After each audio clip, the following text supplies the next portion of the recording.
My name is Indy Ratnathicam. I'm Chief Marketing Officer at Uplight.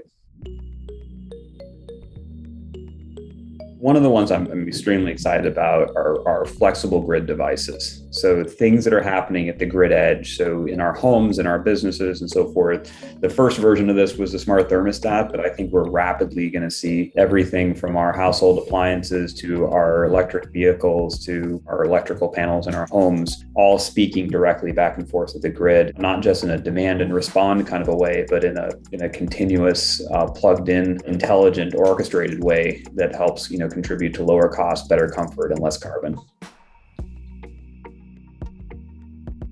They should focus on a few things. One, they should focus on outcomes, right? So innovating just for innovation's sake, it doesn't work. I think it has to be innovation around decarbonization, thinking about how they get customers involved. So there's an outcome focus around one of them. The other thing I would say is that to innovate not just around technology, which is a traditional place of innovation, and the companies like Uplight thrive, but there's a lot of room for utilities to innovate around the ideas of business model. So things that we really encourage customer adoption, things that encourage regulatory innovation and sort of break the molds.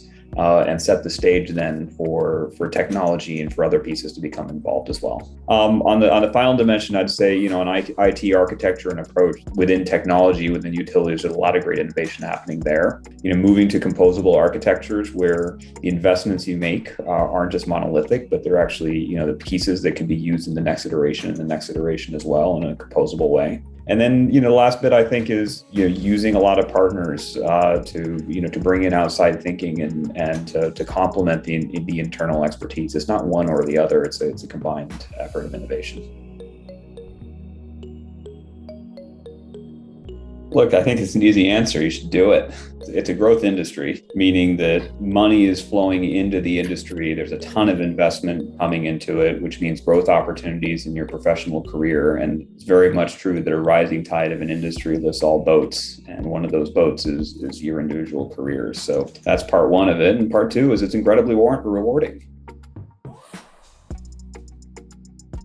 I think 22 is going to be a big year for decarbonization, in spite of the fact that there's, ups and downs on policy, which is often what news is focused on or when it comes to decarbonization. There are huge bets being made by the world's largest companies and countries and governments and local governments and so forth. My big prediction, though, is that we're going to see an incredible slew of new technologies and services offered in this area. In a lot of ways, I feel like 22 is going to feel like 1997 or 1998 in the internet, where we're going to see a lot of new kinds of offers and technologies and so forth coming to market that really bring a lot of vibrancy and sort of a next generation feel to the energy market.